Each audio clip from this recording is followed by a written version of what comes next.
أيها الذين آمنوا اتقوا الله وقولوا قولا سديدا يصلح لكم أعمالكم ويغفر لكم ذنوبكم ومن يطع الله ورسوله فقد فاز فوزا عظيما. صلى الله عليه محمد.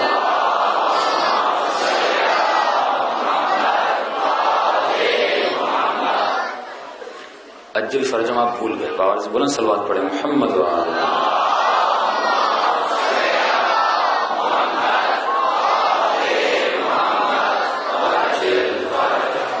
رب عالمین آپ مومنین کی عزاداریوں کو اپنی بارگاہ عالی میں قبول فرما دے، اور جس مقصد سے اس فرش عزا پر بیٹھے ہیں اس مقصد میں بھی آپ سب کو کامیابی اور کامرانی عطا کریں۔ ہم ہر روز آپ کی خدمت میں عرض کر رہے ہیں کہ کامیاب انسان وہ ہے جس نے اپنی دنیا میں قرآن اور اہل بیت کا دامن تھاما۔ جس نے بھی ان دونوں کو چھوڑا یا ان دونوں میں سے کسی ایک کو چھوڑا، اس کی دنیا بھی تباہ ہے، اس کی آخرت بھی تباہ ہے۔ اور ہم نے کہا کہ یہ شخصیات ایسی ہیں، کبھی اپنے ذہن میں یہ گمان نہ لانا کہ یہ تم جیسے ہیں۔ شاید یہ آنکھوں کا دھوکہ کھا جاؤ کہ ان کے ہاتھ ہم جیسے، ان کی زبان ہم جیسی، ان کے کان ہم جیسے۔ کہ کربلا میں حسین کو پیاس لگی، ہمیں بھی پیاس لگتی ہے۔ کہ جب حسین پیاسے بھی ہوتے ہیں، جب ان کو بھوک بھی لگتی ہے، تو ہم میں اور ان میں کیا فرق رہ گیا؟ آج شیعت کے اندر بھی ایک فکر آ رہی ہے، میں کہوں گا یہ فکر وہابیت ہے، کہ مولا فرماتے ہیں کہ ہماری فضیلت کو جو بھی گھٹاتا ہے اللہ اس کے دل سے اپنی محبت اور ہماری ولایت کا نور نکال دیتا ہے۔ ہم آج اس نہج پہ پہنچ گئے، یا بالکل بڑھا دیتے ہیں یا بالکل گھٹا دیتے ہیں، لیکن ہر روز قرآن پڑھتے ہیں، کیا پڑھتے ہیں؟ اہدنا الصراط المستقیم۔ صراط مستقیم پہ کوئی چل ہی نہیں رہا، یا کوئی دیوار کی اس سائڈ پر ہے یا دیوار کی اس سائڈ پر ہے، کوئی دیوار پہ بیٹھا ہی نہیں کہ حقیقت کو دیکھ سکے۔ اب کوئی دیوار کے ادھر ہوگا تو ادھر نہیں دیکھ سکے گا نا، کوئی ادھر ہوگا تو اس سائڈ کو نہیں دیکھ سکے گا، جو اوپر ہوگا وہ حقیقت کو دیکھ سکے گا۔ مولا فرماتے جب صراط مستقیم پہ بیٹھو گے پھر ہمارا مقام سمجھ آئے گا۔ کہ حسین کو ہماری طرح پیاس لگی، حسین کے بچے ہماری طرح پیاسے ہوئے۔ کہ ارے تم نے حسین کو پہچانا نہیں، کیا تم نے اسماعیل کو نہیں دیکھا؟ یہ وہ ہیں اگر پانی کو نکالنا چاہیں تو اپنی پاؤں کی انگلیوں کو زمین پہ مارتے ہیں، چشمے جاری ہو جاتے ہیں۔ یہ ارادہ کرے تو ہر چیز بن جاتی ہے، یہ ارادہ کرے تو پانی ابھر کے آ جاتا ہے، بس ان کے ارادے کی ضرورت ہے۔ حسین نے خود ارادہ نہیں کیا، کہا اے خدا اگر حسین کی پیاس سے تیرا دین بچتا ہے تو حسین پیاسا رہے گا۔ نہ خدا چاہے تو کیا خدا کے پاس قدرت نہیں ان نافرمان انسانوں کو فرما بردار بنا دے؟ کیا خدا کے پاس قدرت نہیں کہ انسان کو ایسا بنا دے کہ جو کہے کرے؟ کہ نہیں، ہم نے تجھے اختیار دیا کہ حق اور باطل کو ڈھونڈو، قیامت کے دن حساب و کتاب ہوگا، کون حق پر ہے کون باطل پر ہے۔ یہ قربانی جو حسین کی تھی اسی طرح تھی۔ میں نے کسی اور مجلس میں ایک مثال دے کر بیان کیا کہ یہ نہ کہا جائے، آج یہ بھی کہا جاتا ہے حسین کو کیا ملا؟ حسین کا تو گھرانہ قربان ہو گیا، حسین نے تو اپنی جان دے دی، حسین کی بہنوں کے پردے چلے گئے، اور آپ شیعہ کہتے ہیں حسین کامیاب ہو گئے۔ کہا کیسی کامیابی؟ اس میں کون سی کامیابی ہے؟ اس مثال کو، اس کربلا کے واقعے کو اس مثال میں نچوڑ کے آپ کو سمجھانا چاہتا ہوں تاکہ بچوں کو بھی سمجھ آ جائے کہ حسین نے کیا کیا، زینب نے کیا کیا، سجاد نے کیا کیا۔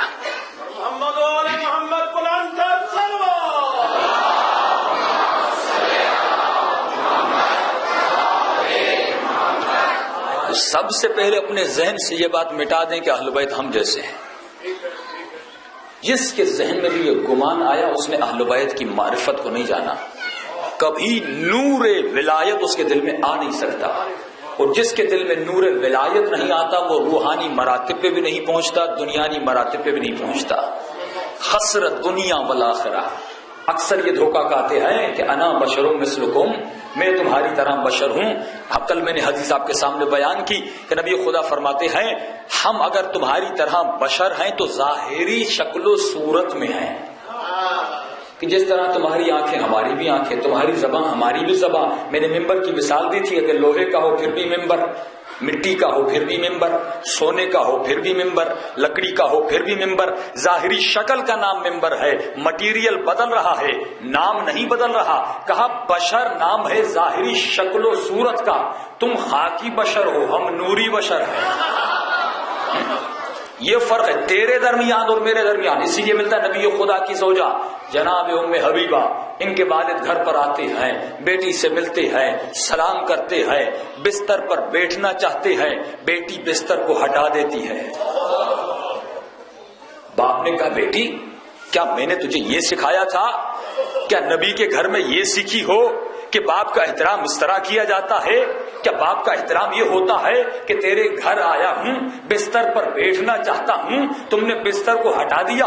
کہتی ہے بابا میری مجبوری کو سمجھیے، آپ معصوم نہیں ہیں، یہ بستر معصوم کا ہے۔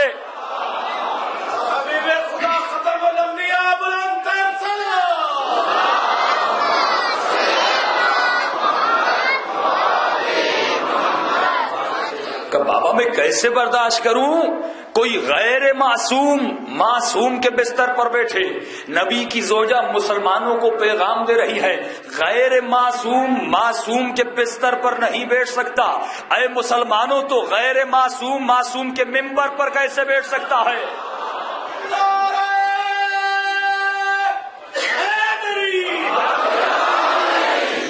ان کا مقام یہ کہ نبی ہم جیسے۔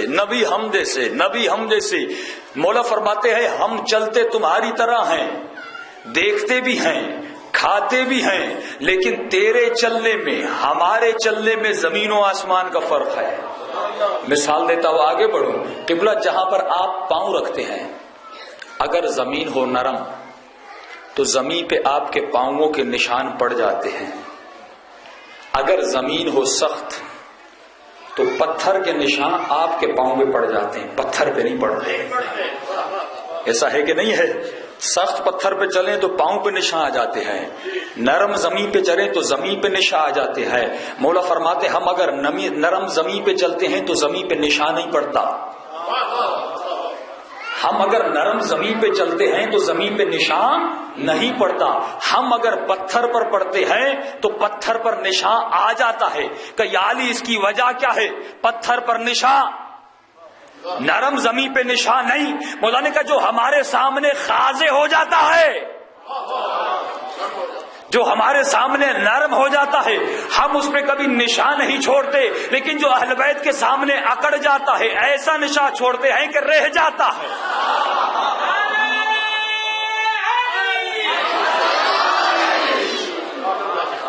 پتھر اگر ان کے سامنے سخت ہو جائیں تو اہل بیت موم بنا دیتے ہیں۔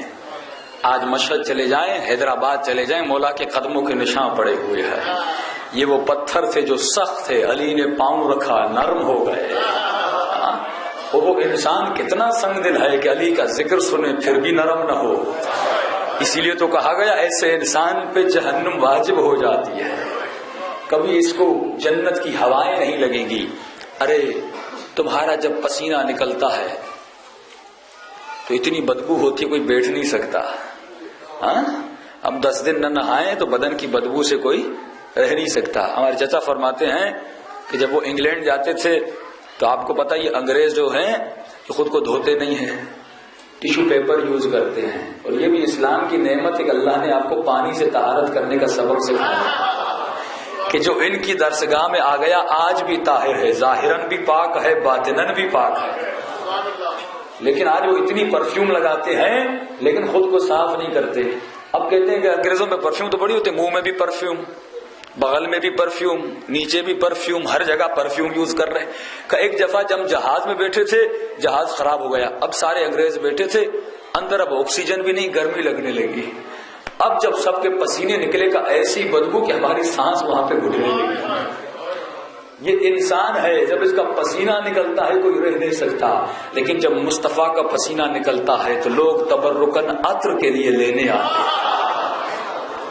ان کے پسینے کی کرامت یہ ہے، ارے عام خاک کو کھاؤ تو حرام ہے، لیکن خاک شفا کو کھاؤ تو شفا مل جاتی ہے. تمہارا لعاب دہن یہ ہے کہ انسان کو گھن آتی ہے، لیکن حسین اور علی کا لعاب دہن کی کرامت یہ ہے، اگر زخم ہو جائے لعاب دہن لگا دیں تو شفا مل جائے. تمہارے درمیان مولا فرماتے اے دیکھنے والو، کبھی ہمارے ظاہر کو دیکھ کے دھوکہ نہ کھانا کہ ہماری آنکھیں تمہاری طرح ہیں، کہ ان آنکھوں کے پیچھے وہی ہے جو تمہاری آنکھوں کے پیچھے ہے، اس کھال کے پیچھے وہی ہے جو تمہاری کھال کے پیچھے. کبھی دھوکہ نہیں کھانا. تمہارے بدن میں نجاست بھری ہے، ہمارے بدن میں طہارت بھری ہے.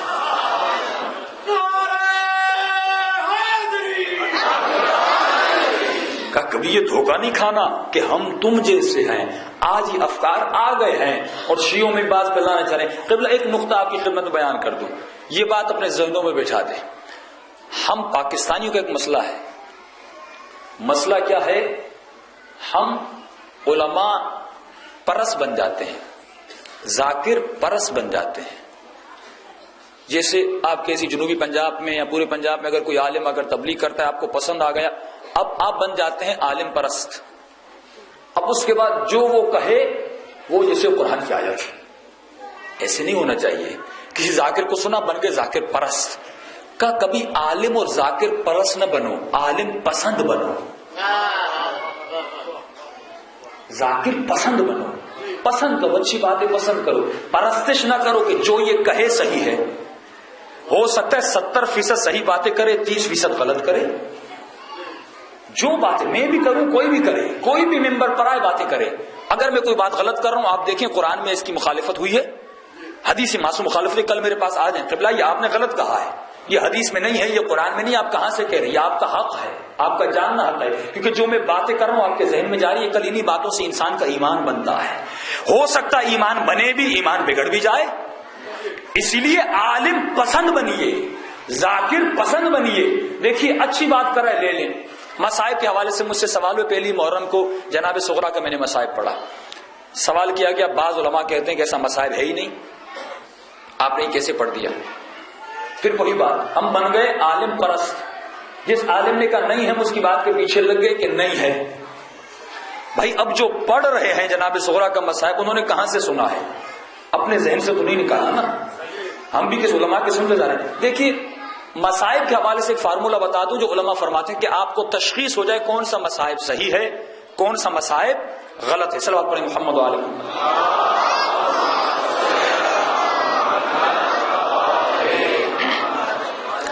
دیکھیے تاریخی کتابوں میں ہمیں جب روایتیں ملتی ہیں مصائب کی، اسی جناب صغرا کے حوالے سے، بی بی سلام اللہ علیہا کے حوالے سے ایک روایت ملتی ہے، بی بی ساتھ میں کربلا گئی تھی. ایک روایت ملتی ہے بی بی مدینے میں رہ گئی. یہاں تک کہ ایک روایت، ایک ریسنٹلی ہمیں کسی نے سنائی، ان کی بھی ریسرچ یہ ملا کہ جناب صغرا مولا حسین کی بیٹی نہیں تھی، مولا حسن کی بیٹی تھی. امام حسین نے ان کو پالا تھا، اس لیے بابا کہتی تھی. ایک روایت یہ بھی ملتی ہے. ایک روایت ملتی ہے جناب صغرا کی عمر چھوٹی نہیں تھی، عمر بڑی تھی. ایک روایت ملتی ہے ان کی عمر چھوٹی تھی. اچھا اب ہم کس روایت کو پڑھیں؟ کس روایت کو ریجیکٹ کریں، کس روایت کو ایکسیپٹ کریں، کس روایت کو مانیں، کس روایت کو نہ مانیں؟ علماء فرماتے ہیں کسی بھی روایت کو ریجیکٹ کرنے کا آپ کو حق نہیں ہے. 4 روایتیں آپ کو ملتی ہیں. کربلا گئی ہیں، مدینے میں رہ گئی ہیں، مولا حسن کی بیٹی ہیں، ان کی عمر چھوٹی نہیں تھی بڑی تھی. کہ کسی بھی روایت کو آپ ریجیکٹ نہیں کر سکتے، لیکن 4 روایتوں کو آپ پڑھ سکتے ہیں. کیونکہ 4 روایتیں کسی نہ کسی نقل سے معصوم سے مل رہی ہے. ہمیں نہیں پتا کون سی صحیح ہے کون سی غلط ہے، سند کا بھی نہیں پتا. اچھا اب کون سی روایت پڑھیں کون سی نہ پڑھیں؟ معیار کیا ہونا چاہیے؟ کہ ہر وہ مصیبت جو اہل بیت پر آئی جس مصیبت کے بیان کرنے سے اہل بیت کی توہین ہو اس مصیبت کو نہ پڑھو. اب میں اس منبر پہ نقل نہیں کر سکتا، میری زبان میں یہ طاقت نہیں کہ میں نے ذاکر سے ایک مصیبت سنی، میں نقل نہیں کر سکتا کیونکہ توہین ہو جائے گی اہل بیت کی. ایسی روایتیں پڑھی جاتی ہیں، جناب زینب کے حوالے سے مجمع کو رلایا جائے، بی بی کے پردے کے حوالے سے ایسی روایت پڑھی جاتی ہے کہ میں سوچ بھی نہیں سکتا، لیکن لوگوں کو رلانے کے لیے یہ روایتیں پڑھی جاتی ہیں. میں نقل نہیں کر سکتا، آپ پرسنلی آئیں گے تو میں آپ کو بتاؤں گا کہ ذاکر کیا پڑھ رہے ہیں، کیا کہہ رہے ہیں لوگوں کو رلانے کے لیے. وہ روایت جس سے بی بی کی حرمت ہو، جس سے بی بی کی توہین ہو، ان روایتوں کے پڑھنے سے انسان کے اوپر عذاب ہوتا ہے. اب آپ کو مصداق بھی عرض کر دوں، ایک بڑا ذاکر تھا، کربلا کا رہنے والا، مصائب پڑھتا تھا، لیکن لوگوں کو رلانے کے لیے اس کی عادت تھی جھوٹی روایتیں پڑھتا تھا. اب ذاکر کہتا جتنا روئیں گے مجمع اتنا خوش ہوگا نا، کہ روایت پڑھوں ایسی کہ لوگ روئیں. یہ مر گیا، مرنے کے بعد نجف کے عالم اس کو خواب میں دیکھتے ہیں. کیا دیکھتے ہیں؟ کہتے میں نے ذاکر کو دیکھا کہ برزخ میں چل رہا ہے اور اس کے ہونٹوں کو اور اس کی زبان کو کیڑے کاٹ رہے ہیں. کس کو؟ ہونٹوں کو اور زبان کو کیڑے کاٹ رہے ہیں.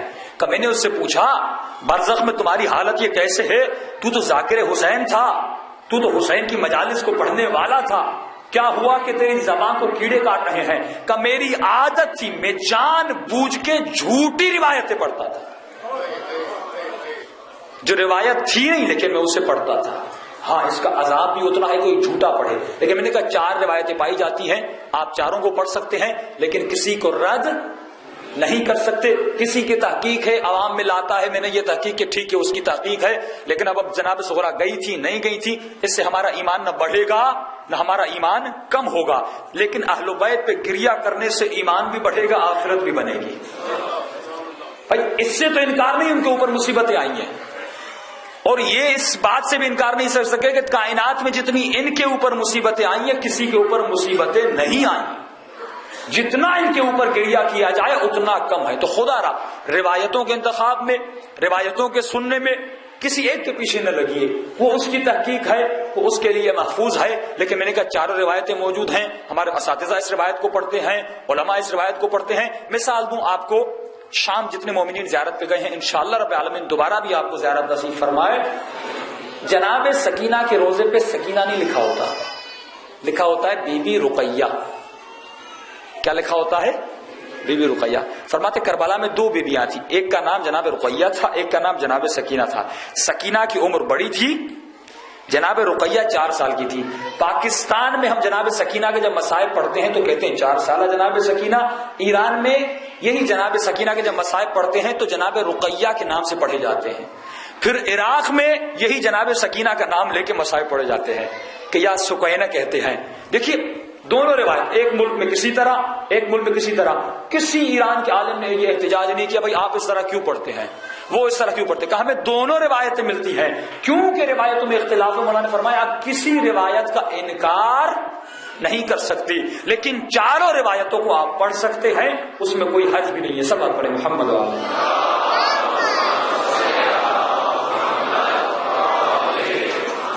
وَأَجِّلْ فَرْجَهُمْ.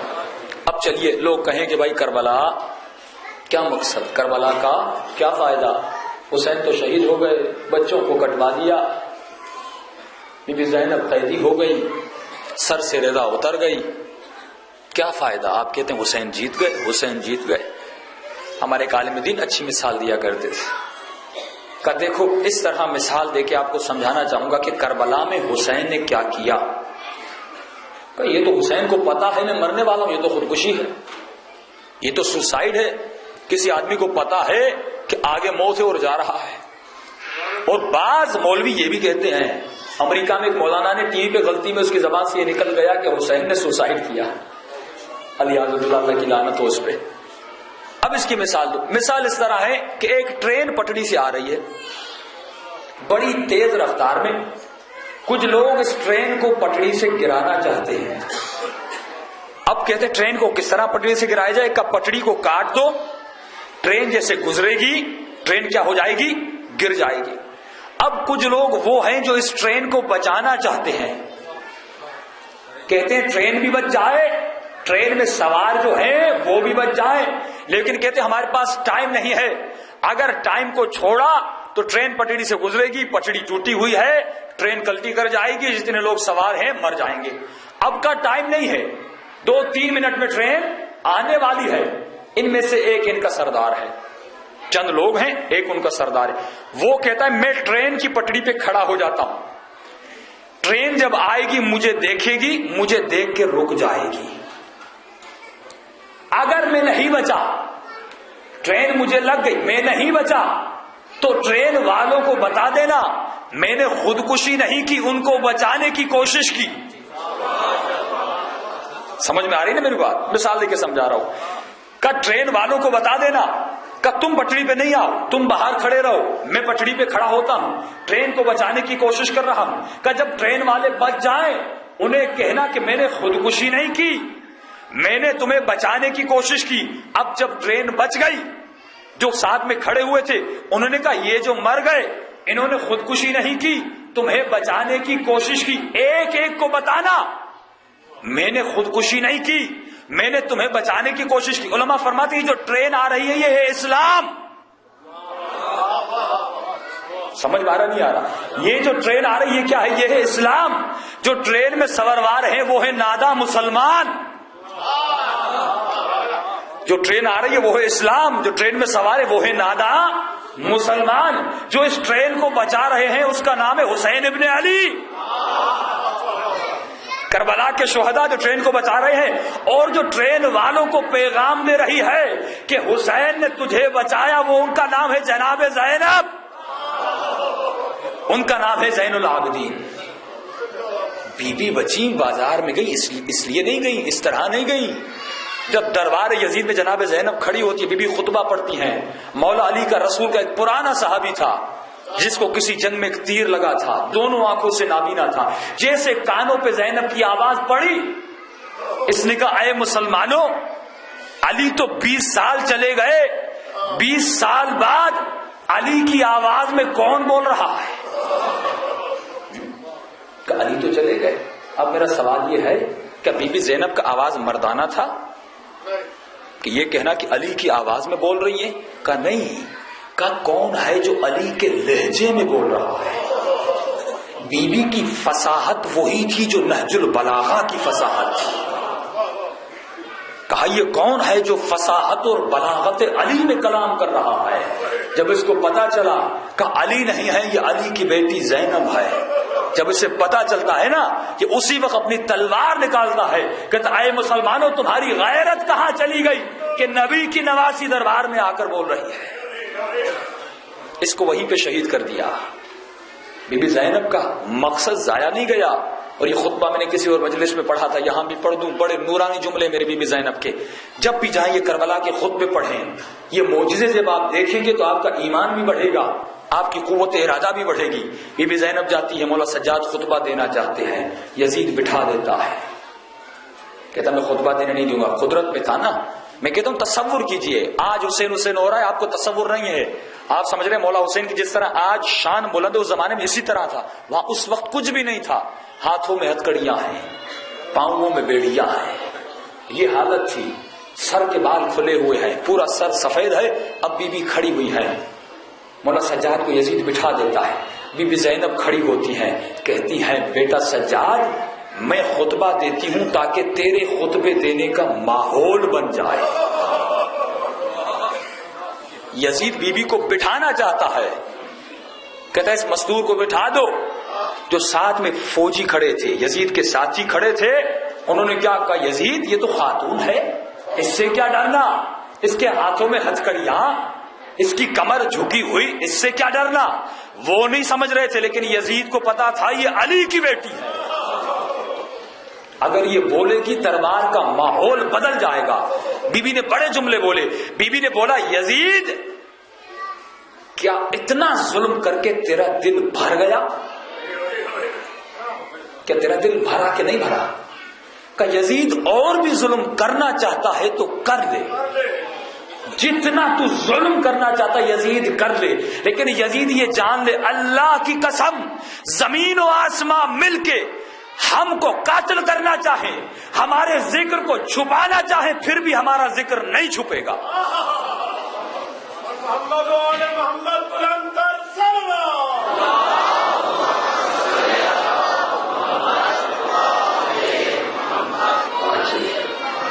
کہ یزید ہمارا ذکر چھپنے والا نہیں ہے۔ اور ایک مثال ہمارے استاد دیا کرتے تھے، کہا مجرم جب اپنے جرم سے بھاگنے لگے اس کا مطلب یہ وہ اپنے جرم کا اقرار کر رہا ہے۔ جب بی بی نے خطبہ دیا نا تو یزید نے کہا میں نے حسین کو قتل نہیں کیا، سارا قصور کس کا تھا؟ ابن زیاد کا تھا۔ بی بی نے کہا اے یزید اپنے جرم کا اقرار کر رہا ہے کہ تو نے ہی حسین پہ ظلم کیا، کہ اب تو کتنا بھی بھاگے قیامت تک لوگ تجھے ظالم کہیں گے، حسین کو مظلوم کہیں گے۔ اور بی بی نے بڑے حسین جملے کہے، یہ جملے تاریخ میں ثبت ہو گئے اور یہ جملے آپ شیعوں کو جگہ جگہ پڑھنے چاہیے۔ بی بی نے کہا اے یزید آج تیرا دربار ہے، تیرا تخت ہے، تیرے سپاہی ہیں، تیرے حکومت ہے، یزید میرے ہاتھ میں کچھ بھی نہیں ہے، صرف ہتھکڑیاں ہیں، پاؤں میں بیڑیاں ہیں۔ یزید یہ میرا بیٹا سجاد جو دیکھ رہا ہے نا، اس کا آدھا امامہ جلا ہے، ہم اب کچھ نہیں کر سکتے، لیکن یزید یاد رکھ میں زینب تجھے وعدہ دیتی ہوں ایک دن آئے گا، یہی شام ہوگا، یہی دمشق ہوگا، جب لوگ اس شام میں آئیں گے، اس شام میں تیرا نام نہیں ہوگا، لیکن یہی شام زینب کے نام سے پہچانا جائے گا۔ یزید تو نے ہمیں قتل کر دیا نا، تو نے یہ سمجھا ہم ختم ہو جائیں گے، لیکن یزید یہ یاد رکھ یہی شام ہوگا، کسی کو پتا نہ ہوگا تیری قبر کہاں ہے، لیکن یزید میری قبر پہ سونے کا گنبد ہوگا۔ یزید تو ختم ہو جائے گا۔ یزید تو یہ سمجھتا ہے نا کہ تیرا 30,000 کا لشکر تھا، تو نے 72 کو ختم کر دیا۔ یزید ایک زمانہ آئے گا ان 30,000 کو کوئی یاد نہیں رکھے گا، لیکن ان 72 کا ذکر ہر روز ہر کوئی کرے گا۔ یہ معجزہ ہے کلام معصوم میں، یہ علم غیب ہے بی بی زینب کا۔ پھر ہم کہیں کہ ہم ان جیسے ہو سکتے ہیں؟ شرم آنی چاہیے، ڈوب کے مر جانا چاہیے۔ کوئی شخص یہ کہے کہ میرا بدن ہم اہل بیت جیسے ہے، ان کے اوپر مصائب آئے اس لیے آئے کیونکہ امتحان کا وقت تھا۔ وہی حضرت اسماعیل، وہی جناب یحییٰ اگر دعا کرتے ہیں تو زمینوں پر عذاب آ جاتے ہیں، لیکن جب انہی کو قومیں مارنے آتی ہیں تو وہ ذبح بھی ہو جاتے ہیں۔ یہ امتحان الہی ہے کہ زمین میں جو بھی آئے گا اس کو امتحان دینا ہوگا۔ کوئی نبی کوئی ولی بغیر امتحان کے نہ ولی بنا ہے نہ نبی بنا ہے، یہ مقام ہے۔ آپ بھی اسی طرح ہے۔ مولا فرماتا ہے عیشیو یہ نہ سمجھو کہ صرف ہمارے ذکر کرنے سے تمہیں آخرت مل جائے گی۔ مولا فرماتے نہیں، تم سے بھی امتحان لیا جائے گا۔ آج اکثر لوگ سوال کرتے ہیں کیونکہ ہمارا موضوع بھی روحانی بیماریاں اور جسمانی بیماریوں پہ چل رہا ہے، اکثر سوال کرتے ہیں کہ بلا گھر میں پریشانی ہے، رزق کی تنگی ہے، ماں بیمار ہے، اتنے مسائل ہیں۔ اب یہ جان لیجئے کہ ہم بالکل ہر چیز کا حل اسی دنیا میں ڈھونڈیں گے تو اس کا نہیں ملے گا۔ مولا فرماتے انسان 2 چیزوں سے بنا ہے، انسان کے 2 پر ہیں جو ایمان کے ہیں، جب تک دونوں پر نہیں چلیں گے تب تک یہ مومن پرواز نہیں کر سکتا۔ کہ یعنی کون سے پر ہیں؟ مولا فرماتے ہیں ایک شکر کا پر ہے، ایک صبر کا پر ہے۔ اگر اللہ نے عطا کیا ہے، رزق دیا ہے، صحت دی ہے، اولاد دی ہے، اچھی بیوی دی ہے، اچھے والدین دیے ہیں، اچھا شوہر عطا کیا ہے تو شکر کر، لیکن اچھی اولاد نہیں، اچھا شوہر نہیں، اچھے بچے نہیں، صحت نہیں ہے، گھر میں بیماری ہے، مولا فرماتے ہیں اب صبر کر۔ لیکن صبر نہیں کرو گے ایمان کمپلیٹ نہیں ہوگا۔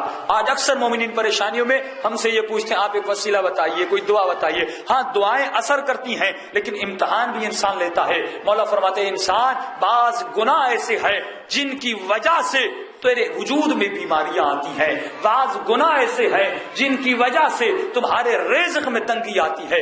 یہ گناہ ہے جو انسان کو پریشان کرتے ہیں، یہ گناہ ہے جو انسان کی زندگیوں کو تباہ کرتے ہیں، لیکن ہمیں نہیں پتا۔ کتاب لیجئے، کتاب کا نام ہے آفات گناہ، یعنی گناہوں کی آفتیں کیا ہیں۔ بیماریاں بعض اوقات گناہوں کی آفتیں ہوتی ہیں کہ جب تمہارے اوپر بیماری آئے تو مصلی بچھاؤ عبادت کا کہ اے خدا تیرا شکر ہے کہ تو میرے گناہ کی سزا مجھے دنیا میں دے رہا ہے۔ مومن جب بیمار ہوتا ہے شکر کرے گا، خدا تیرا شکر ہے کہ بیماری میں تو میرے گناہوں کی سزا دے رہا ہے. اور مولا فرماتا ہے جب مومن بیمار ہو جاتا ہے اب اس کی ہر دعا اللہ قبول کرتا ہے. بیماری میں دعائیں قبول ہوتی ہے. کل ہم نے آپ کو بتایا کہ دل کے امراض کے لیے، کولیسٹرول کے لیے اور میموری کے لیے، حافظے کے لیے جو مومن چاہتے ہیں، ہم نے کہا انسان کے دماغ میں ایک چیز ہوتی ہے MT کے نام سے، اور 35 سال سے یہ ڈیکریز ہونا شروع ہو جاتی ہے، کم ہونا شروع ہو جاتی ہے. 60 سال میں جا کر یہ کمپلیٹ ختم ہو جاتی ہے. سائنسدانوں نے تحقیق کی کیا کریں کہ انسان کے وجود میں اس چیز کو بڑھائیں، پروڈیوس کریں. تو انہوں نے ریسرچ کی، ان کو یہ چیز 2 چیزوں میں ملی، ایک انجیر میں، ایک زیتون میں.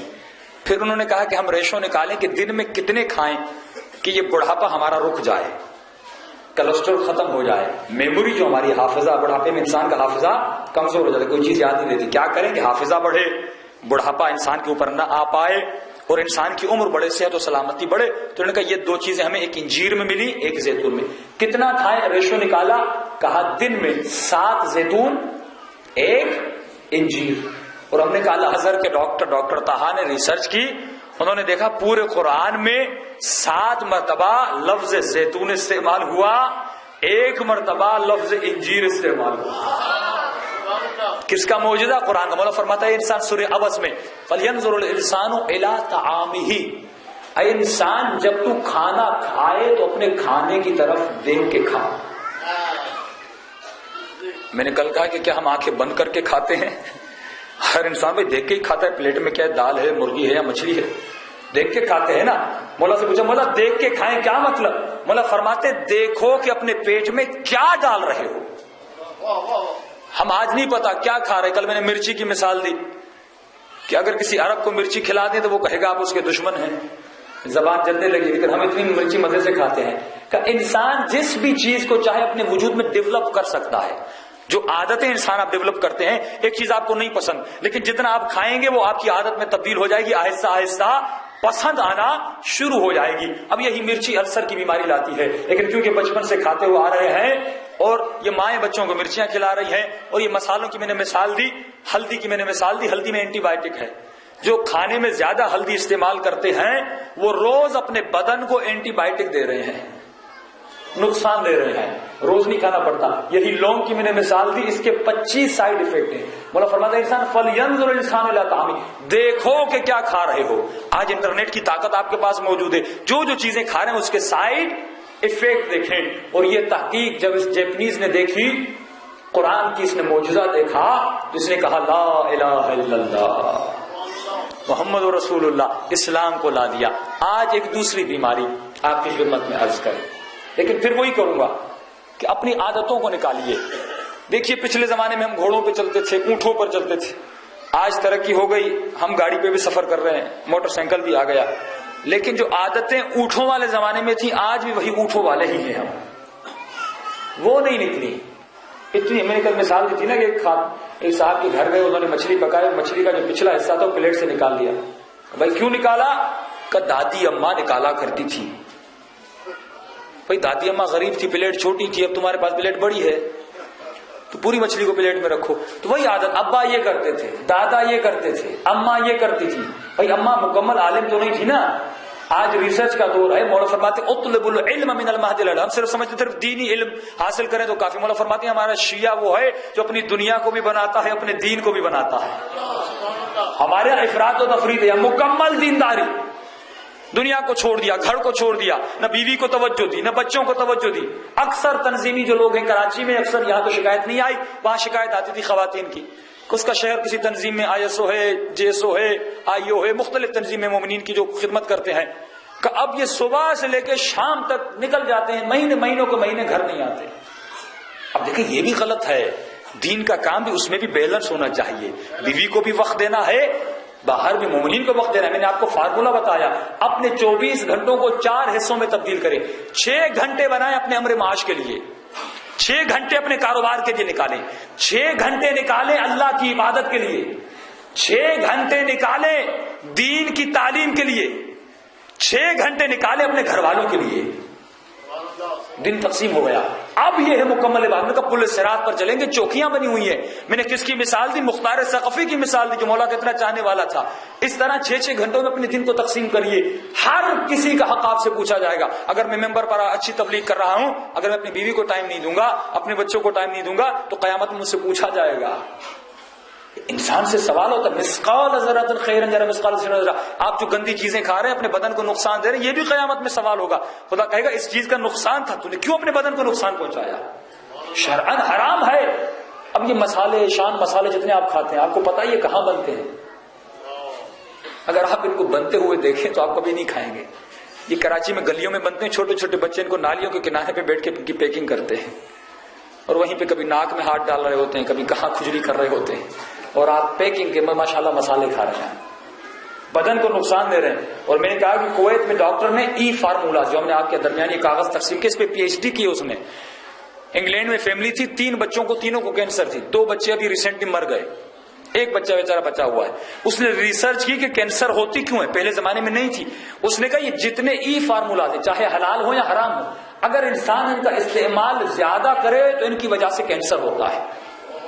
زیادہ استعمال کرے، نارملی انسان کھائے تو کچھ نہیں ہوتا، زیادہ استعمال کر تو ان سے کیا ہوتا ہے؟ کینسر ہوتا ہے۔ بھائی نیچرل چیزیں کھائیں نا، ہم کیوں پکی ہوئی چیزیں کھاتے ہیں؟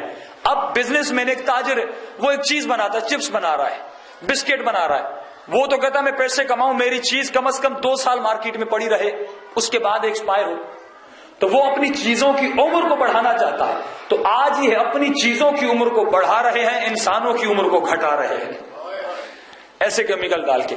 آئیے آج ایک دوسری بیماری کا علاج بتاؤں آپ کو۔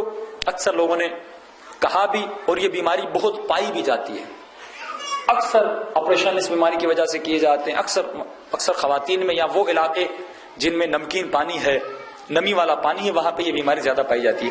ایک پتے کی پتھری، ایک کڈنی کی پتھری۔ پتھری کی بیماری آج بہت ہے، اور سب جانتے ہیں یہ لیزر سے توڑی جاتی ہے، اس کا درد بہت زیادہ ہوتا ہے۔ آج کل لیزر کا علاج آیا ہے کہ پتھری کو پیٹ میں توڑتے ہیں باہر سے ہی، لیکن جب یہ ٹوٹتی ہے تو اس کا درد بہت ہوتا ہے، جب پتھری نکلنے میں تو اور زیادہ انسان کو تکلیف ہوتی ہے۔ ہمارے استاد فرماتے کوئی فیملی تھی، ان کو پتھری کی بیماری تھی، ڈاکٹر کے پاس لے کے بھائی ہم علاج آپریشن کروانے جا رہے ہیں، پتے کی پتھری، وہ بہت خطرناک ہے، پتے کی اور کڈنی کی پتھری۔ تو ہم نے کہا بھائی طب معصوم نے، امام نے تجھے بتایا ہے، قرآن نے تجھے بتایا ہے، تم کیوں کسی اور کے در پہ جا رہے ہیں؟ جب آپ کو حدیث سے فرمان نہیں ملے، طب معصومین سے کوئی نسخہ نہ ملے، پھر آپ اس کے دروازے پر جائیں۔ یہ انہوں نے ان کو نسخہ دیا، اور 14 دن میں اس خاتون کی پتھری نکل گئی، نہ پیسے خرچ کرنے کی ضرورت پڑی، نہ آپریشن کرنے کی ضرورت پڑی۔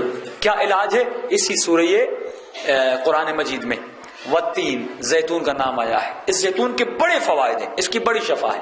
دوسرا مولا علی فرماتے ہیں کہ ہمارا شیعہ وہ ہے، مومن وہ ہے جس کے سفرے پہ 2 چیزیں ہمیشہ ہوتی ہیں، ایک سرکہ، ایک شہد۔ مومن وہ ہے جس کے سفرے پہ 2 چیزیں ہوتی ہیں۔ اب دیکھیے اکثر لوگوں کو السر کی بیماری ہے، ہم جب کھانا کھاتے ہیں، اب پیٹ کا سسٹم کیا، اس میں ایسیڈیٹی بھی ہے، اس میں الکلائن بھی ہے، اب یہ بیلنس نہیں ہو پاتا، لوگوں کا ہاضمہ خراب ہو جاتا ہے، پیٹ کا سسٹم خراب ہو جاتا ہے۔ اب یہ 2 چیزیں جو ہے، شہد اور سرکہ، مخصوصاً مولا فرماتے ہیں مستحب ہے، سیب کا سرکہ رکھو، ایپل کا سرکہ رکھو۔ یہ 2 چیزیں اگر انسان سفرے پہ رکھتا ہے اور کھاتا ہے، اس کی ایسیڈیٹی اور الکوہل بیلنس میں آ جاتے ہیں۔ معصوم کا فرمان، اس میں یقیناً کیا ہوگا؟ شفا ہوگی۔ کبھی بھی اپنے سفر پہ 2 چیزیں رکھا کرے۔ مولا فرماتے ہیں جو انسان شہد کھاتا ہے، اللہ اسے 70 بیماریوں سے نجات دیتا ہے، 70 بیماریوں سے۔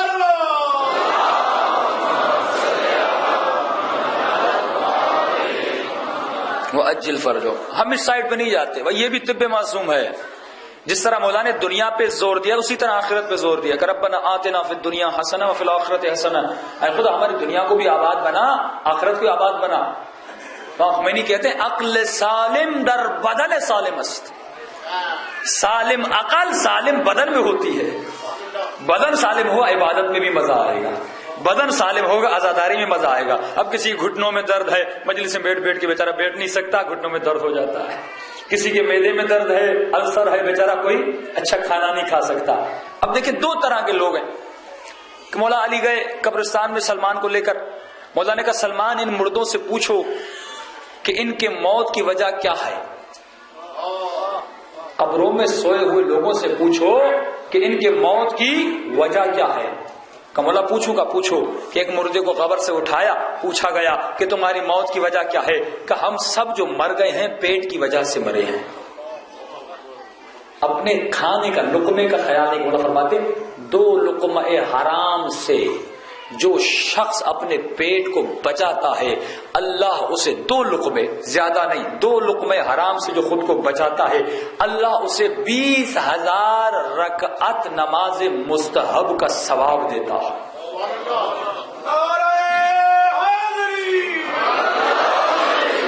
اچھا اب کیا کریں؟ پتھری نکل جائے, پتے کی پتھری ہے یا کڈنی کی پتھری ہے آپ کے اندر, اس کا ایک علاج ہے کہ ناشتہ صبح سویرے کوئی بھی انسان.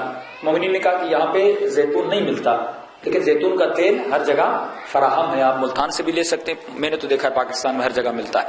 صبح ناشتہ جو بھی شخص 1 چمچ زیتون کا 1 چمچ شہد کا کھائے گا انشاءاللہ 14 دن میں اس کی پتھری بدن سے نکل جائے گی. یہ اہل بیت کا فرمان ہے. جو بھی انسان ناشتہ صبح سویرے 1 چمچ شہد کا, تھوڑا شہد زیادہ بھی کھا لے تو پرابلم نہیں ہے, 1 چمچ کس کا؟ زیتون کے تیل کا. آپ کی پتھری کو میں نے مثال دی تھی, دوستوں کو بتایا تھا کہ سیریا جو لوگ جتنے گئے ہیں, لبنان آپ ہو کر آئے ہیں, تو وہاں پر ہم نے کبھی بھی کسی بھی بوڑھے کو 70 سال ایج ہو, 80 سال ہو یا 90 سال ہو, ہم نے کبھی نہیں دیکھا کسی بوڑھے کی کمر جھکی ہوئی ہو. سب کی کمر سیدھی تھی, اس لیے کیونکہ وہ زیادہ زیتون استعمال کرتے تھے. آج مسئلہ کہ پیٹ کی بیماریاں, اب کسی نے قبلہ موٹاپے کا بھی علاج بتائیے کہ اللہ ہمیں موٹاپے سے نجات دے. موٹاپے کی ماشاءاللہ بیماریں ہمارے معاشرے میں بہت ہیں, اس کا علاج بتا دیں. 2 چیزیں یاد رکھیں. 2 طرح کے لوگ ہوتے ہیں جو جب سفرے پہ بیٹھتے ہیں کھانا کھاتے ہیں. 2 طرح کے لوگ. ایک وہ ہوتے ہیں جو آئی ایٹنگ کرتے ہیں, آنکھ سے مزہ لیتے ہیں, آنکھ سے کھاتے ہیں. ایک وہ ہیں جو مائنڈ ایٹنگ کرتے ہیں, دماغ سے کھاتے ہیں. آنکھ سے کیسے؟ مولا فرماتے جب لقمہ منہ میں ڈالو تو لقمے کو چباؤ, مستحب ہے. اتنا چباؤ جب تمہارے پیٹ میں جائے تو بالکل پانی کی حالت میں ہو جائے. لیکن ایک صاحب تم سفرے میں بیٹھے تو کھانا کھا رہا تھا, لقمہ منہ میں ڈالا نہیں جا رہا تھا, پیچھے سے دھکا دیا تاکہ اس کے پیٹ میں چلا جائے. یہ کوئی روایت نہیں, یہ سکھایا تمہیں اس طرح کھانا کھاؤ. سفرے کے آداب ہیں, کھانے کے آداب ہیں, ہر چیز. ایک چیز بتائیے جس کے آداب اہل بیت نے بتائے. آپ کا مذہب غنی ہے, غنی. چلنے کے آداب, چلنے کے آداب ہیں, کھانے کے آداب ہیں, غسل کے آداب ہیں, معاشرت کے آداب ہیں, بیوی کے ساتھ کیا سلوک ہے اس کے آداب ہیں, بچوں کی تربیت کے آداب ہیں. کوئی چیز نہیں جس کے اہل بیت کے آداب نہ بتائیں. مجھے بتائیے ہم کن کن آداب کا خیال رکھتے ہیں؟ کھانے میں تو خیال نہیں رکھتے. اور ریسرچ ہوئی, ماڈرن سائیکٹرسٹ جو ہیں, جو ڈاکٹرز امریکہ میں, وہ تو دین کو نہیں مانتے, اہل بیت کو نہیں مانتے. وہ جب بھی ریسرچ کرتے ہیں تو دیکھتے ہیں یہ جتنے دنیا میں کامیاب لوگ ہیں یہ کامیاب کیوں ہیں, ان کی کامیابی کی وجہ کیا ہے. تو انہوں نے دیکھا جو ڈاکٹر کامیاب ہیں, فزیشین ہیں, سائنسدان ہیں, جتنے لوگ دنیا میں کامیاب ہیں, پھر ان کو جمع کرتے, 500 کامیاب لوگوں کی لسٹ بنائی. پھر دیکھتے ان سب میں وہ مشترک چیز کون سی ہے کہ جس کی وجہ سے یہ سب کامیاب ہیں. یعنی وہ کون سا کام ہے جو یہ لوگ سب کرتے ہیں. تو سب کو ملا ایک ہی چیز سب میں مشترک تھی. وہ کون سی چیز تھی؟ وہ تھا سیلف کنٹرول,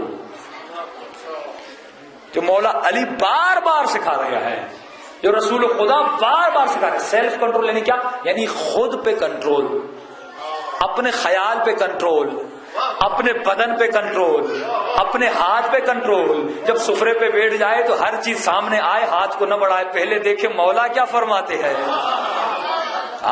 پھر کھانا اٹھائے. کا سیلف کنٹرول تھا. آپ یہ روزہ رکھتے ہیں, اکثر مومن سوال کرتے ہیں روزے کا فائدہ کیا؟ بھئی اللہ کو کیا ملے گا ہم بھوک میں مریں, اللہ کو کیا ملے گا ہمیں پیاس لگے, اللہ کو کیا ملے گا؟ کہ اس روزے سے تمہارا سیلف کنٹرول بڑھتا ہے, کہ تمہارے اندر ول پاور بڑھتا ہے, تم خود کو روکتے ہو کہ یہ کھاؤ یہ نہ کھاؤ. اب اس کا ٹائم بہت ہو گیا, اس کا ایک علاج بتاؤں, انشاءاللہ کل تفصیل سے گفتگو ہوگی. کوشش کریں, ہم کوشش کریں گے 1:15 بجے یا 4 بجے ہم بیٹھ جائیں. کل سے کوشش کریں گے 4 بجے بیٹھ جائیں, کیونکہ خطبہ جو ہوتا ہے 10 منٹ کا خطبہ ہو جاتا ہے, لیکن مطالب ہم نہیں پہنچا سکتے, اذان کے وقت کے قریب ہو جاتے ہیں. صلوات پڑھیں محمد وعلی محمد.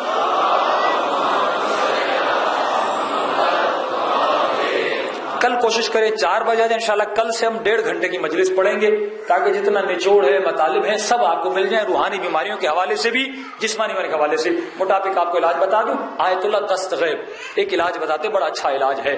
لیکن میں نے کہا فرامین اہل بیت مل کے لقمہ منہ میں ڈال کے دھکا نہیں دینا چاہیے، جس طرح اہل بیت نے فرمایا ہے اسی طرح چبا چبا کے کھانا چاہیے. اب آیت اللہ دست غیب فرماتے ہیں جن لوگوں کا وزن زیادہ ہے، جن لوگوں میں موٹاپا ہے. اب یہ موٹاپا بھی ایک بیماری ہے، اگر انسان اس نسخے پہ عمل کرے تو خوبصورت بھی ہو جائے گا، پتلا بھی ہو جائے گا، نماز میں بھی مزہ آئے گا، عزاداری میں بھی مزہ آئے گا. فرماتے جب بھی لقمہ کھاؤ سب سے پہلے لقمے کو چبا چبا کر کھاؤ، اور جب لقمہ منہ میں ڈالو تو سورہ انا انزلنا پڑھو.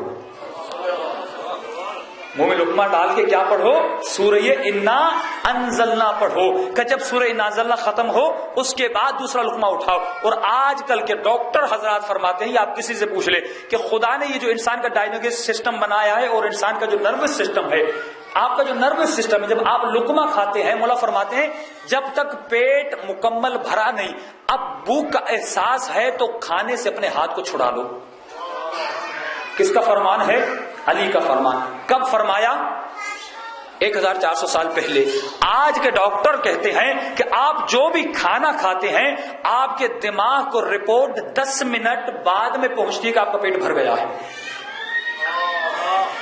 آپ کے نروس سسٹم کو بعد میں پتا چلتا ہے کہ میرا پیٹ بھر گیا ہے، پہلے آپ کو پتا نہیں ہوتا. اس کی مثال دوں آپ کو، آپ کھانا کھا رہے ہیں سفرے پہ، آپ کے گھر کا کیا کھٹا؟ دروازہ کھٹکا. آپ دروازے پر گئے، سلام کیا، مہمان کو اندر لایا. اب دوبارہ جب سفرے پہ بیٹھتے ہیں آپ کہتے ہیں میرا پیٹ اب دل نہیں کرتا کھانے کو. فاصلے کے ساتھ انسان کو یہ سمجھ سکتا ہے میرا پیٹ بھر گیا ہے. کہ نروس سسٹم میں یہ رپورٹ لیٹ میں آتی ہے. اور مولا فرماتے خدا نے جان بوجھ کر انسان کا سسٹم ایسا رکھا تھا کہ انسان اپنے وجود پہ کنٹرول کر سکے. ہم روزہ رکھتے ہیں، ہمارا روزہ نہیں ہوتا، افطار کا وقت ہوتا ہے سفرے پہ ٹوٹ پڑتے ہیں. اس لیے اکثر لوگوں کا وزن رمضان میں بڑھ جاتا ہے، اس کی بجائے کہ گھٹے رمضان میں وزن بڑھ جاتا ہے.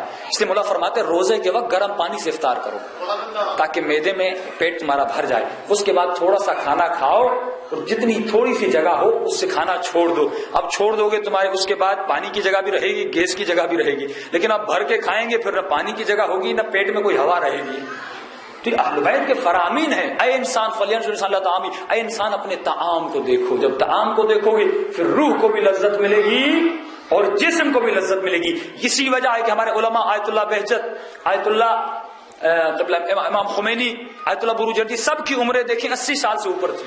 کیوں؟ کیونکہ انہوں نے اہل بیت کے فرامین پہ عمل کیا اور انہی اعمال کی وجہ سے دنیاوی زندگی بھی بنی، اخروی زندگی بنی. صلوات پڑھیں محمد علیہ.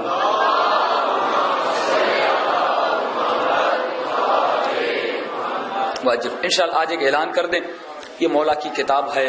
دوستوں نے میں سب جعفری صاحب نے بڑی محنت کی اس چیز میں. ہم نے ایک ہی رات میں اس کا ترجمہ کر کے ٹائپ بھی کروا دیا، اب چھپوانے کے لیے اس کتاب کو دے بھی دیا ہے.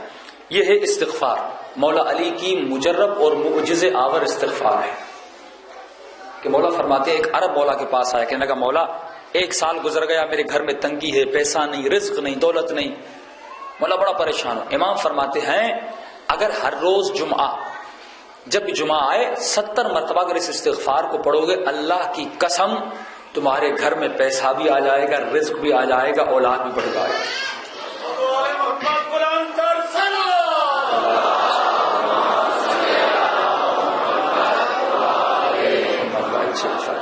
اور مولا حسن فرماتے ہیں 1 سال کے بعد یہی عرب دوبارہ بابا سے ملنے آیا اور کہنے لگا یا علی اللہ نے اتنا دیا ہے اب میں اس کو جمع نہیں کر سکتا. یہ دعائیں اہل بیت سے کہا پتہ نہیں ہے. دوستوں نے محنت کی، انشاءاللہ چھپائی کے لیے دیا ہے. کل یہ تیار ہو جائے گا اور جن کو تعویذ کی خواہش تھی انشاءاللہ تعویذ بھی بن گیا ہے. کل یہ دونوں چیزیں تیار ہو جائیں گی تو آپ باہر اسٹال سے ان چیزوں کو دریافت کر سکتے ہیں. صلوات پڑھیں محمد علیہ.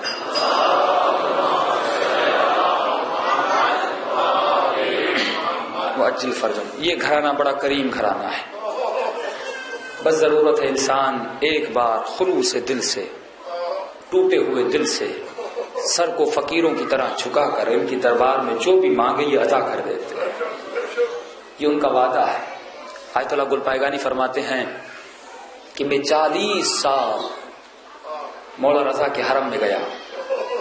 میری کوئی صبح کی نماز مولا کے حرم میں نہیں ایسی نہیں تھی جو مولا کے حرم میں جا کے نہ پڑھتا، برف ہو، سردی ہو، گرمی ہو۔ کا ایک دن آیا 40 سال کے بعد میں بیمار ہو گیا، پریشان ہو گیا، اب ہاسپٹل میں سویا ہوا تھا، صبح کی اذان ہوئی، وہ دل جس نے 40 سال مولا کے حرم کا طواف کیا ہو اب ہاسپٹل میں پڑا ہوں، آنکھوں میں آنسو بھر آئے۔ میں نے کہا مولا اگر زحمت نہ ہو، 40 سال میں آپ کو دیکھنے آیا، آپ کی زیارت کو آیا، مولا اگر زحمت نہ ہو آج آپ مجھ سے ملنے آ جائیں۔ کہتا اتنا کہنا تھا میری آنکھوں کے آگے سے پردے ہٹ گئے، میں نے دیکھا مولا رضا جنت میں بیٹھے ہیں۔ مولا کہتے گل پائگانی اٹھ کے آ جا۔ کہتا میں بستر سے اٹھا، آگے گیا، مولا کے ہاتھ میں ایک پھول تھا، مولا نے کہا گل پائگانی اس پھول کو سونگھو تجھے شفا مل جائے گی۔ میں نے سونگ دیا۔ مولا فرماتے گل پائگانی تو نے آج ہمیں بلایا ہے، اگر 100 بار بلاتا ہم 100 بار تجھ سے مل جائیں۔ اب گل پائگانی فرماتے جب تک میں زندہ تھا جو بھی مریض آیا پریشان آیا میں نے پھول کو سنگھایا اسے شفا مل گئی۔ یہ وہ گھرانہ ہے، اس گھرانے سے اگر کوئی خالی ہاتھ جائے واللہ وہ انسان بڑا بدبخت ہے۔ وہ اس گھرانے سے جو خالی جھولی لے کر جائے اس انسان کی نہ دنیا بن سکے گی نہ آخرت بن سکے گی۔ لیکن مانگنے کا طریقہ ہے، جھک کر مانگے، تواضع سے مانگے، اپنے گناہوں کو یاد کر کے مانگے کہ خدا آج تیری دربار میں آیا ہوں، حسین کا واسطہ لے کر آیا ہوں، خدا آج کے بعد میں تیری مخالفت نہیں کروں گا۔ یہ ذکر صلوات سے مولا فرماتے صلوات جو ہے دلوں کو نرم کرتی ہے، مسائب کے لیے بھی توبہ کے لیے بھی، سب مل کے اللہم صلی علی محمد وآل محمد، اللہم صلی علی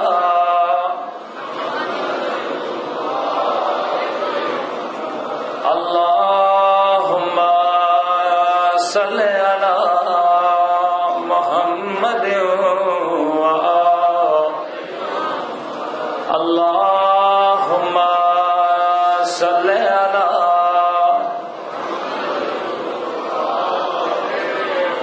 اللہم صلی علی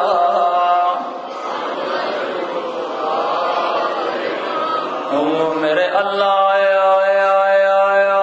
تجھے واسطہ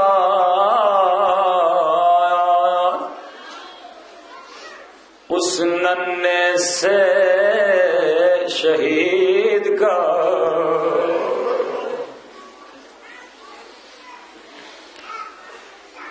اے خدا تجھے رباب کے اصغر کا واسطہ آج ہم سب سے راضی ہو جا۔ عزیزو امام حسین کے ظاہر کربلا جاتے ہیں زیارت کو، کہتے ہیں ہم نے ہر شہید کی قبر پہ گئے گریہ کیا لیکن ہمیں کہیں اصغر کی قبر نظر نہیں آئی۔ اللہ ہم ڈھونڈ ڈھونڈ کے تھک گئے۔ یہ زائرات ہیں آیت اللہ کشمیری کے پاس، فرماتے ہیں کشمیری ہمیں کہیں اصغر کی قبر نظر نہیں آئی، اصغر کی قبر کہاں ہے؟ آیت اللہ کشمیری کہتا میں نے کہا مجھے 2 دن کا وقت دو میں تجھے بتاؤں گا۔ فرماتے ہیں میں نے راتوں کو مولا حسین سے توسل کیا، مولا آپ کے ظاہر پریشان ہے کہ اصغر کی قبر کہاں ہے۔ کہتا اچانک مجھے امام کی زیارت نصیب ہوئی، مولا فرماتے ہیں آیت اللہ کشمیری میرے اصغر کی قبر کو ڈھونڈنے کی ضرورت نہیں، اصغر کی قبر حسین کے سینے پہ ہے، جسے اصغر کی زیارت کرنی ہے وہ میری زیارت کر دے۔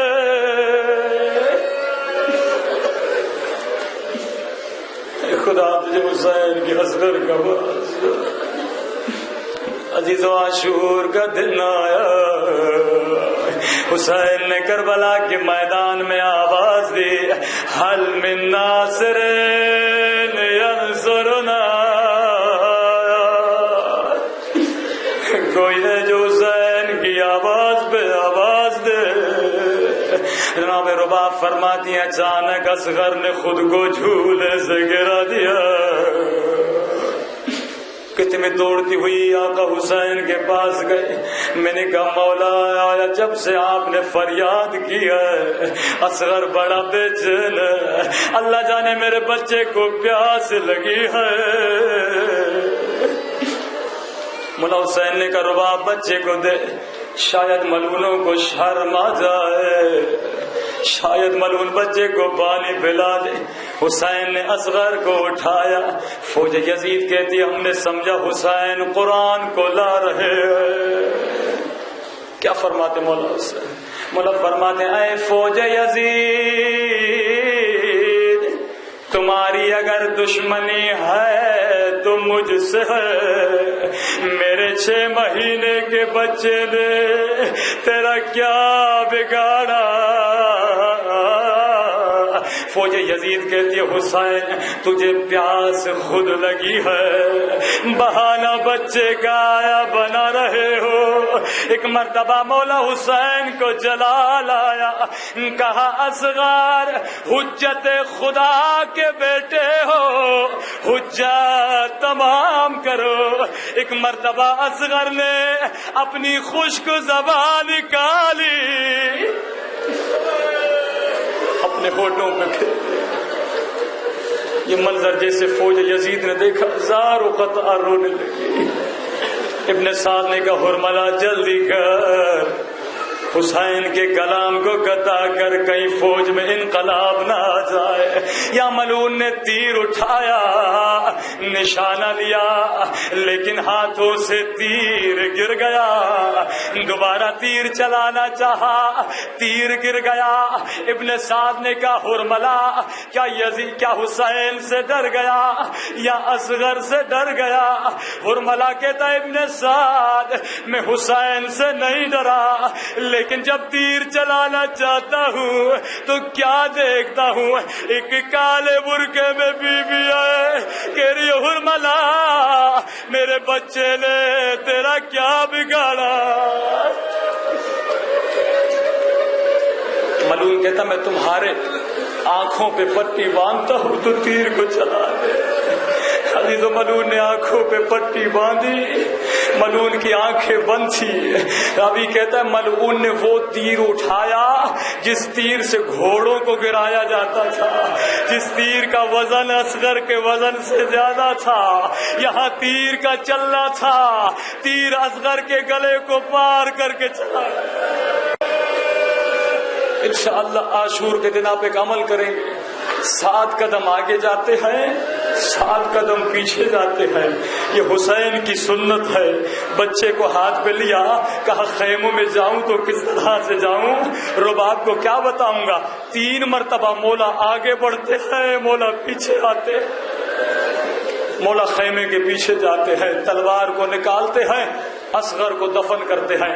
عزیز و فقہی مسئلہ ہے، کبھی باپ کو بیٹے کی لاش دفن کرنے نہ دو۔ حسین نے اصغر کو دفن کیا۔ پھر مستحب ہے جب بیٹے کو دفن کر دو تو قبر پہ پانی پھینکا کرو۔ ارے کربلا میں پانی نہیں تھا، اللہ جانے حسین اتنا روئے ہوں گے، اصغر کی قبر خشک۔ عزیز و شام غریبہ آ گئی، سروں کو گنا گیا۔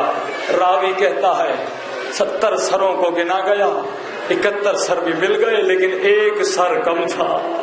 حرملہ کہتا ہے میرا سر کہاں ہے؟ ملعون آتا ہے، جناب ام رباب سے پوچھتا ہے، کہتا رباب بتا کہ اصغر کا سر کہاں ہے؟ لیکن ماں ہے نا، ماں کیسے بتاتی میرا بیٹا کہاں ہے؟ رباب نہیں بتاتی۔ ملعون کہتا رباب اب دیکھنا، تیرے بیٹے کو ڈھونڈوں گا، تیرے سامنے اس کا گلا ذبح کروں گا۔ ملعونوں نے حکم دیا 40 گھوڑے سوار اٹھے، نیزہ اٹھائے۔ عزیزو یہاں نیزے زمین میں جاتے تھے، یہاں سکینہ کی فریادیں بلند ہوتی تھی، او میرا اصغر۔ ایک مرتبہ نیزہ زمین میں گیا، ایک لاش اوپر آئی، سکینہ کی فریاد بلند ہوئی، او میرا بھیا 2 مرتبہ شہید ہوا، ایک مرتبہ نیزے سے، ایک مرتبہ تیر سے۔